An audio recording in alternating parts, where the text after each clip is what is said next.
It's Roots Tech 2026, and MyHeritage just launched its latest tool called Scribe AI. It's a product where you can upload your letters, documents, or photos, and you can get them not only transcribed, but you can actually have them translated as well. But I was excited when I went to one of the presentations when they were talking about photographs and that you could have the photograph analyzed and perhaps get some clues for a mystery photo. And as soon as I heard that, I knew exactly the photo that I wanted to do. So let's take a look. Meet Cora and Harry. I have had this picture for almost 50 years. I believe it was in my great-grandmother's collection. I'm not sure if it was originally in my grandmother's collection and whether it was passed to my great-grandmother after my grandmother died. And then when my great-grandmother died, then it was passed on to me.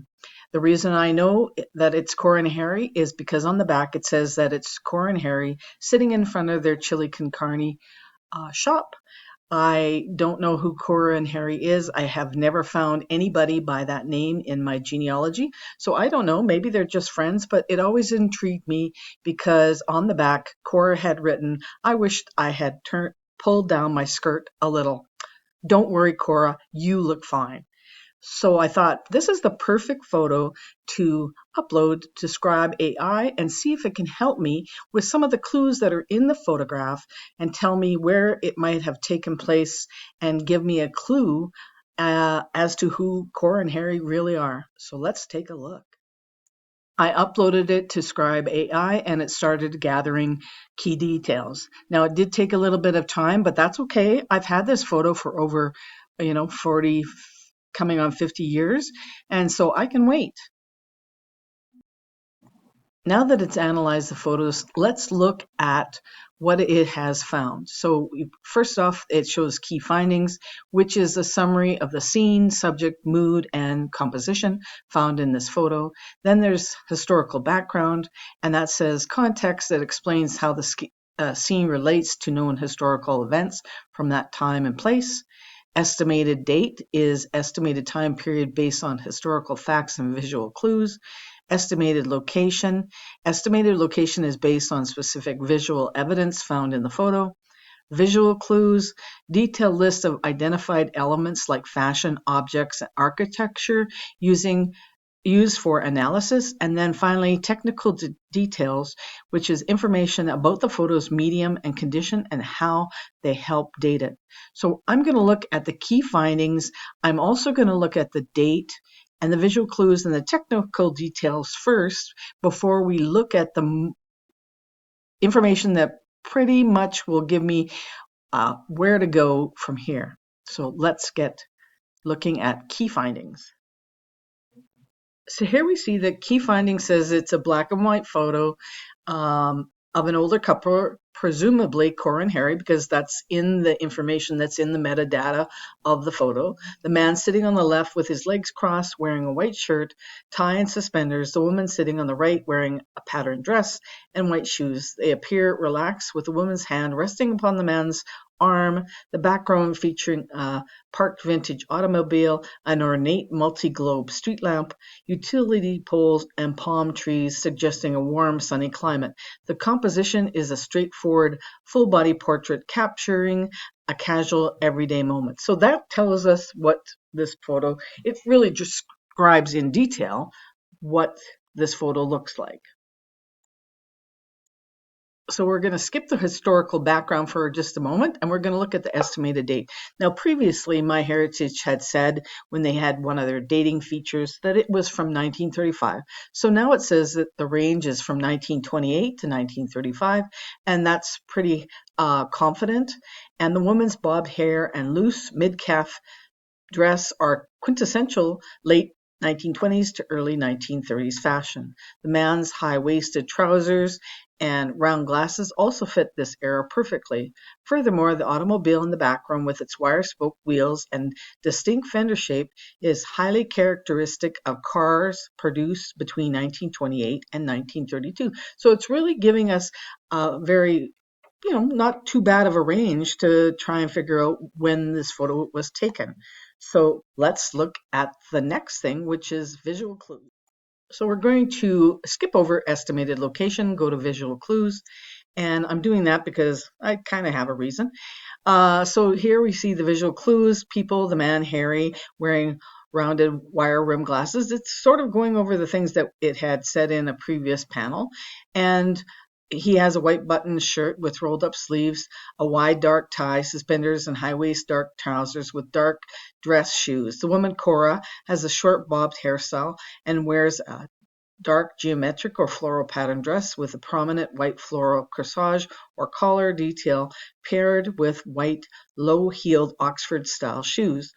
Objects, two simple wooden chairs with straight backs. Vehicle, a vintage automobile, is partially visible in the background, featuring wire-spoke wheels, a running board, and a curved fender, characteristics of late 1920s to early 1930s models. Environment, the building behind them has a light-colored facade, likely stucco, a low-pitched roof with Spanish-style clay tiles, and a simple chimney or vent. The background includes a paved street and an ornate multi-globe street lamp, wooden utility poles, and palm trees. And these are all things that I've looked at over the years trying to understand where this possibly could be. And, so it's just sort of describing those things in the photographs that I've noticed before, like these lamps and these palm trees and that car in the background. So let's see what else it finds. So let's look at the technical details. And this gets into more about the photograph itself. The image is a black and white photographic print, likely a gelatin silver print, typical of early to mid 20th century consumer photography. The physical condition shows its noticeable wear, including scratches, surface abrasions, and edge deterioration. So it's really going into how the photo actually looks. And I've actually ran it through MyHeritage's other tools to do some repairs, and it has done a not bad job of that. The contrast is somewhat faded, but retains enough detail to distinguish facial features and background elements. So now we know the technical. So let's look at the historic background and the estimated location and see what it tells us. So first we're going to go into the estimated location before we get into historical background. So the estimated location, the region is Southern California or Florida, USA. Confidence is medium to high. The presence of mature palm trees, Spanish colonial revival architecture, which is stucco walls, clay tile roofs, and the specific style of the ornate multi-globe street lamp strongly point to a warm weather American locale that experienced significant development in the 1920s, such as Los Angeles, San Diego, or parts of Florida. And what the photo or what Scribe AI doesn't know is that it doesn't know that this is Cora and Harry in front of their Chili Con Carne shop. So maybe that can be a clue if I were to search in those locations, because that makes sense that it would be, in a warmer climate to have a shop such as that. So let's look at the final panel, which is the historic background. So why I left this last panel to the very end is because it actually does give me some clues and some ideas as to further research. So it says in the historical background, this photograph captures a candid moment of an older couple identified by the metadata as Cora and Harry, likely enjoying a sunny day in a warm weather destination like California or Florida during the late 1920s or early 1930s. This era bridging the era of the Roaring '20s and the beginning of the Great Depression saw a boom in automobile travel and the popularization of warm weather tourism and retirement locations in the United States. So given their ages, maybe that's where they retired to have this Chili Con Carne shop. The Spanish colonial revival architecture in the background was wildly popular in these regions during the 1920s real estate boom. So then it goes on to give me an idea of how I could maybe nail it down or even find out more information about Cora and Harry.